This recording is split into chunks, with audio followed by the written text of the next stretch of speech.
Então, agora a gente vai ver a citoarquitetura do córtex cerebral. Então, o córtex, ele é dividido em aquicórtex, paleocórtex e neocórtex. O arque e o paleo são os mais antigos, então a gente classifica eles como alocórtex. O neocórtex, ele é 90% do córtex, ele é o córtex novo. Essa é a classificação filogenética. Já a classificação funcional, ela é dividida em projeção e associação. Projeção é quando recebe ou envia informação de estrutura subcortical. Então, por exemplo, quando ela envia uma informação motora, que envia uma inferência do tronco ou medula. Então, é uma projeção. Já a associação, a gente divide em secundária e terciária. Então, vai ser que a gente vai ver agora nas áreas de Brodmann para entender melhor. Então, por exemplo, quando você tem uma associação, então, por exemplo, você vai tocar num lápis. Para você associar que aquilo é um lápis, você envia essa informação do que você acabou de sentir. Então, foi a textura do lápis, você acabou de sentir a textura. Você envia para a área secundária. Na área secundária, ele vai associar ao lápis. Então, o lápis é função de escrever. Então, faz essa associação. Envia para o terciário, para a região hipocampal, para guardar essa associação que foi feita. Então, o que acontece? O secundário se relaciona com o primário, já o terciário nunca se relaciona com o primário, só com o secundário. Então, secundário primário e terciário secundário. E assim, só dessa forma. Então, o que acontece com a associação? Córtex de associação não tem conexão com estruturas subcorticais, só com intercorticais. Então, isso é importante para a gente gravar. E aí, quais são as principais áreas que a gente tem aqui? Então, área 3, 1 e 2, por exemplo, a gente precisa entender essas áreas, porque agora, quando a gente for ver as camadas corticais, a gente precisa saber o que cada área faz. Mas, por exemplo, a gente tem a área 3, 1 e 2, que é no giro pós-central. Ela é rosa. Ela é a região somatosensorial primária.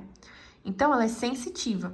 Então, uma lesão em área primária, o que acontece? Ela pode ter perda total de ação ou de sensação. Então, vai ter uma perda de função, uma perda total de função. Então, quando, por exemplo, é uma perda sensitiva, ela vai ficar anestésica, e assim vai. Quando a lesão em área secundária, ela tem deficiência de associação. Então, por exemplo, ela vai ter apraxia, que é quando ela tem déficit motor. Então, por exemplo, uma paciente que não consegue se vestir, não consegue fazer o movimento de colocar a blusa, uma camiseta, uma calça. Então, ela tem apraxia, que é um déficit motor. Já ela pode ter também agnosia, que vai ser um déficit sensitivo. Então, ela não tem sensação, ela não consegue sentir, não consegue ter essas sensações. E aí, a gente vai para as camadas corticais agora.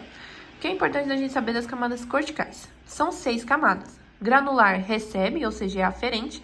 Piramidal envia, é eferente. Então, o que acontece? São 6 camadas e as camadas de células granulares, que é essa granular, ela tem neurônios pequenos que vão receber estímulos extensos.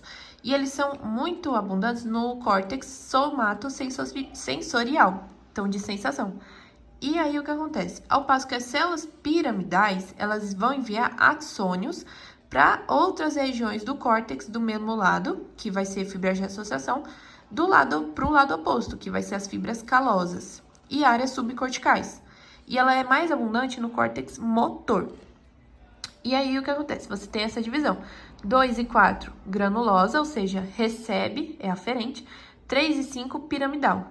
1 é molecular, então, por exemplo, quando a gente vê na epilepsia que tem os neurotransmissores GABA e glutamato, qual é a camada mais abundante dele? A 1, camada molecular.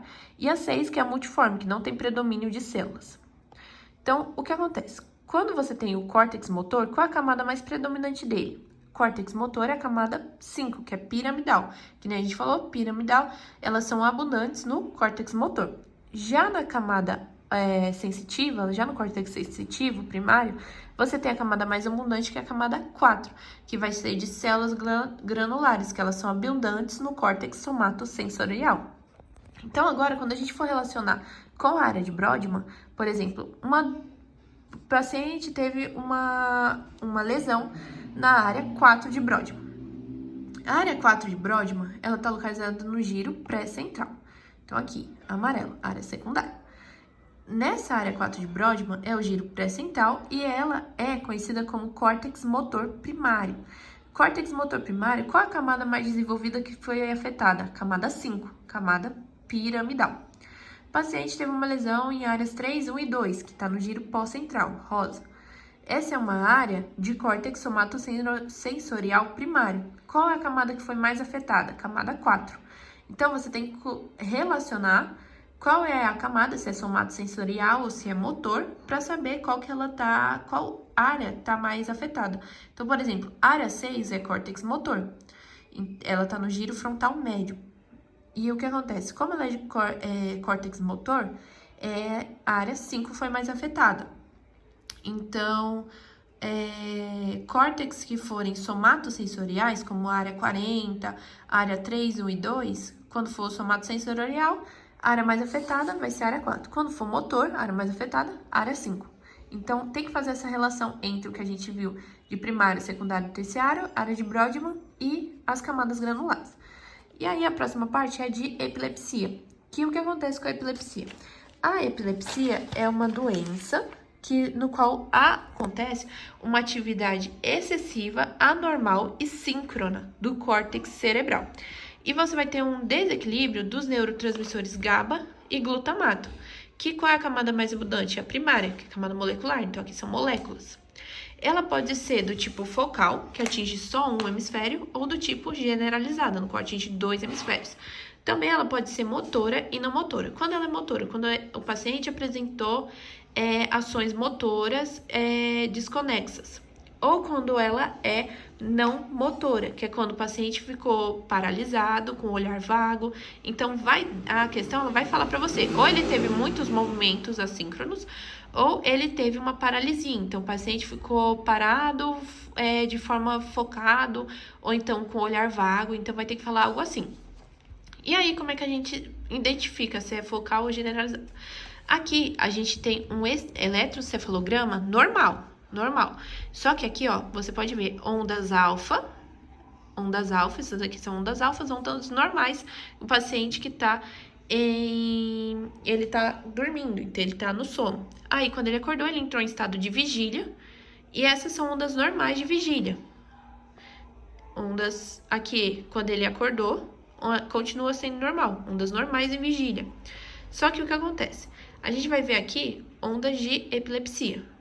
Já aqui são ondas epiléticas. Então, o paciente, aqui ele ainda tá normal, antes de ter a epilepsia, e aqui a gente vai dividir para conseguir entender. Ó, aqui, normal, como a gente viu, mesma coisa aqui, ó. Normal. Então, de F1 a 1 tá normal. De F3 para O1, normal. De F4 para O2, normal. O que acontece? De F2 ao início de O2, ele teve uma epilepsia. Então, ele só pegou um giro do cérebro. Então, quando tem só um giro do cérebro sendo afetado, é focal. E aí, a gente vai ver uma generalizada. Aqui, ele teve generalizada, pegou todos os giros do cérebro.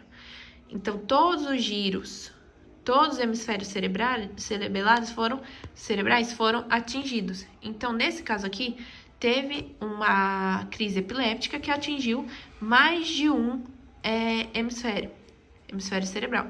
Então, quando é focal, quando atinge um hemisfério, quando é generalizado, atinge 2 hemisférios. Então, ela pode, por exemplo, também, ela pode começar como focal, então atingiu só um, e depois, quando você for ver a continuação, uma onda longa do encéfalo, você vai ver que as outras ondas, elas vão começar a ter essa distorção de ondas. Então, ó, quando é epilepsia, essas ondas, elas ficam dessa forma, assíncronas. Mas você pode ver que elas são parecidas uma com a outra. Diferente de quando o paciente está em sono e entra em vigília. Ó. Entre vigília, ó, essas ondas são maiores, ó, que ele acabou de acordar e a onda muda. Ela passa de onda alfa para outro tipo de onda.